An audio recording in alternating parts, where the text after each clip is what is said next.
Next question, question number 20 के साथ में हमारे पास एक ऑप्शनल क्वेश्चन गिवन है और उसी कॉन्सेप्ट पर जो हमने अभी क्वेश्चन देखा है लास्ट क्वेश्चन, उसी कॉन्सेप्ट पर बेसिक क्वेश्चन हमारे पास में और है।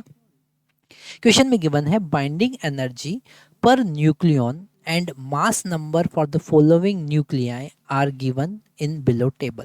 ओके, इस टेबल में हमारे पास दिख रहा है। जैसे अगर न्यूक्लियाई W की बात करें हम, ठीक है, तो W का जो बाइंडिंग एनर्जी पर न्यूक्लियन है वो 7 है और उसका मास नंबर कितना है 190।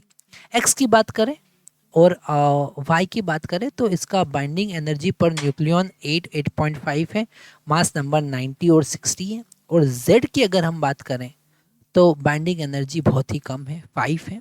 ओके, और उसका मास नंबर 30 है। अब हमारे पास एक क्राइटेरिया होता है, ए का वैल्यू अगर 30 से 170 के बीच में है।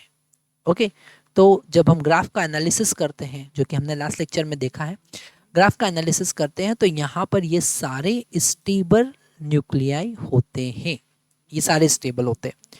अगर ए का वैल्यू 30 से कम है तो ये अनस्टेबल लाइट न्यूक्लियाई की कैटेगरी में आता है, ये अनस्टेबल है।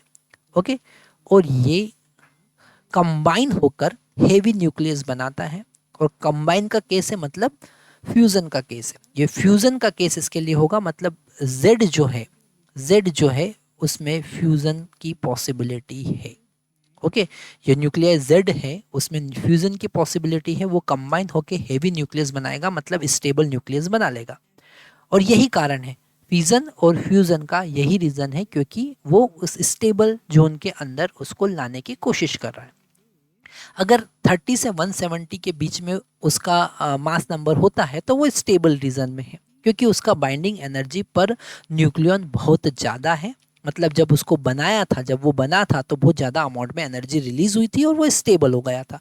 पर अगर बाइंडिंग एनर्जी 5 ही है, mega electron volt, okay, per nucleon केवल 5 मेगा इलेक्ट्रॉन वोल्ट है 30 के लिए, तो वो कंबाइन होकर हेवी न्यूक्लियस बनाएगा। सेम एज इट इज़ अगर हम W की बात करें, अगर हम W की बात करें तो W के लिए A का वैल्यू जो है वो ग्रेटर देन है 170 से, तो ये भी अनस्टेबल है। कैसा है? अनस्टेबल है। और ये ब्रेक होकर, छोटे छोटे पार्टिकल में ब्रेक होकर स्टेबल जोन में जाने की कोशिश करेगा और यहाँ पर न्यूक्लियर फिजन का केस पॉसिबल है। तो हम बड़ा इजीली इसको जस्टिफाई भी कर सकते हैं कि ऐसा क्यों हो रहा है।